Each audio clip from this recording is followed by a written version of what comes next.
Hello, my name is Emily Gentil. I'm a nurse professional development educator for Lachine Hospital. Module 2, Ventilation.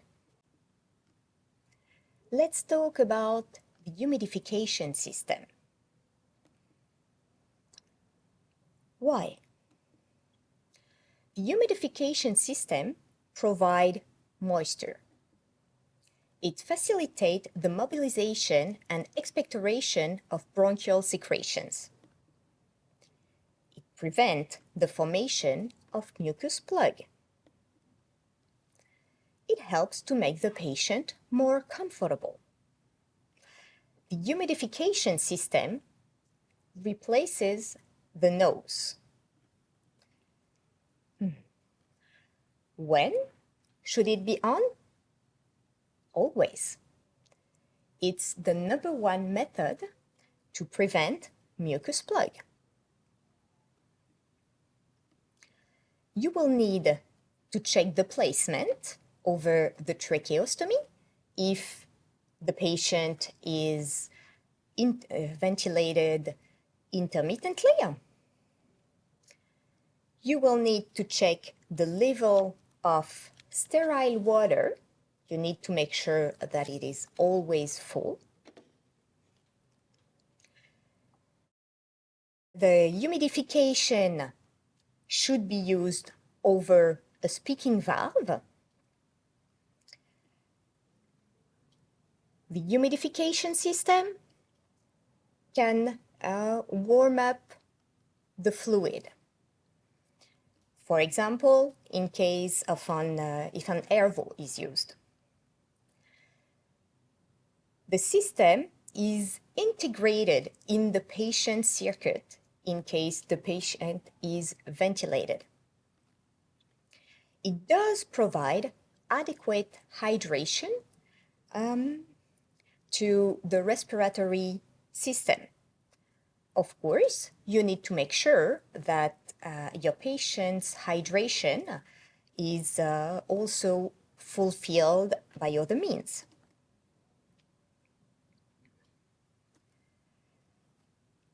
Humidification via trach collar. The advantages? It allows to give high humidity oxygen. It's possible to heat the gas and to cool it. If you've been living a winter, which I'm sure you all have, you may have noticed that in the winter, when it's very, very cold, your nostrils are going to get stuck. And if you're taking a very deep breath, you may feel the fresh air in your lungs, and it can be a little bit painful. Patients with tracheostomy do not have a nose. So the humidification system allows some humidity, and heating or cooling makes it more comfortable for them. The disadvantages of such a system. Well, there can be some condensation along the tubes, and the patient can be a little bit wet.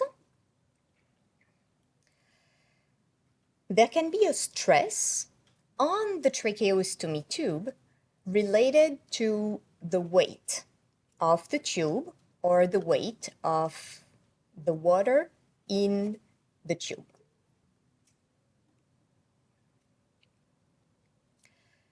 What happens if there is excessive humidity? Excessive humidity is associated with an accumulation of water condensation in the patient circuit. In that situation, you may hear an abnormal noise from the circuit, like a little blob, blob, blob, blob, blob, blob. It can increase the resistance in the airway, the resistance in the circuit as well. It is a risk of bacteria collection. Let's talk of ventilator alarms. There is several types of alarms. The most common one are low pressure alarm, which mean that there is basically an air leak. The high pressure alarm, meaning on the contrary, there is a resistance. And apnea alarm, which indicate a low respiratory rate or a disconnection. Ventilator alarms cannot be ignored. You need to investigate and take action.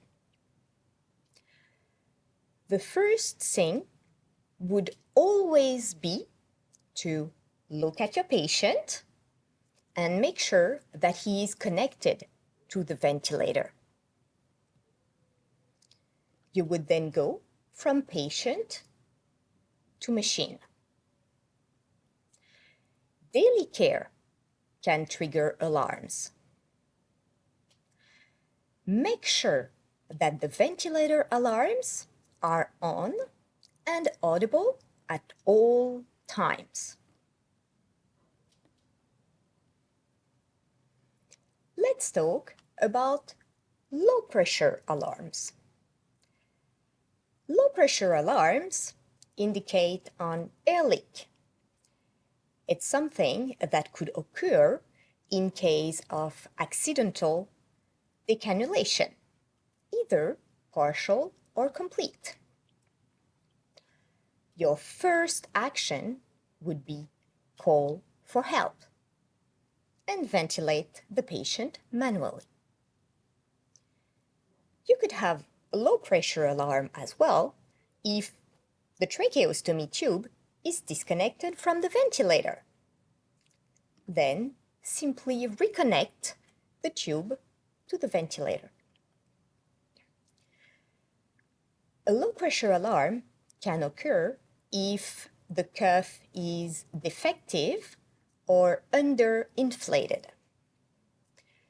You could hear a little whooshing sound around the trach or from the mouth. You could also have a little gurgling from the back of the throat due to the air leaking and making noise with the saliva. Listen to the sound, check the cuff, and call for help. If there is a malfunction in the ventilator, such an alarm could as well occur. If that is the case, disconnect the patient from the ventilator and ventilate the patient manually.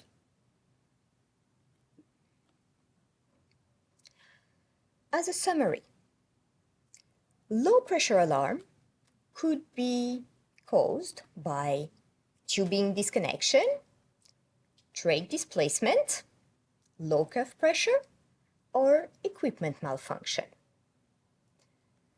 In any of those scenarios, attempt to reconnect the tube, check the cuff pressure, check all connection going from patient to ventilator.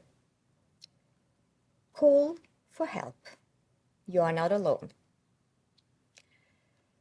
When the ventilator alarms are on and the alarm is resolved, you will notice that an alarm indicator is going to stay on. You don't need to do anything about that. The RT will take care of erasing the history. Let's talk of high pressure alarms. High pressure alarms indicates a resistance, meaning the air cannot go in. It could be because there is secretion in the airway of the patient, then you would need to eventually suction the patient if needed. You could ask him to cough. You could have also a high pressure alarm if your patient is agitated or in distress. You always need to determine the cause, reassure your patient, and call for help. If the high pressure alarm is because of a ventilator malfunction, disconnect the patient from the ventilator, ventilate him manually, and call for help. In summary, high pressure alarm could happen if there is secretion in the airway, condensation in the tube, if your patient is coughing, if there is a malfunction with the equipment, or if your patient attempts to verbalize. As an LPN, you could, depending on the situation, auscultate the lungs, suction the patient, always determine the cause of the alarm, reposition the patient, call for help, and ventilate the patient manually if it's necessary.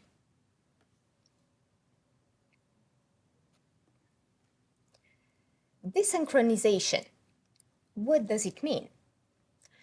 It means there is a discrepancy in between the parameters of the ventilators and the respiration of your patient.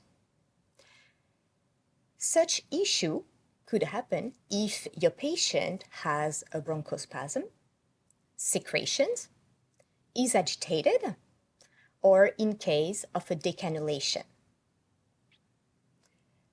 Depending on the scenario, ventilate the patient manually if it's the best option,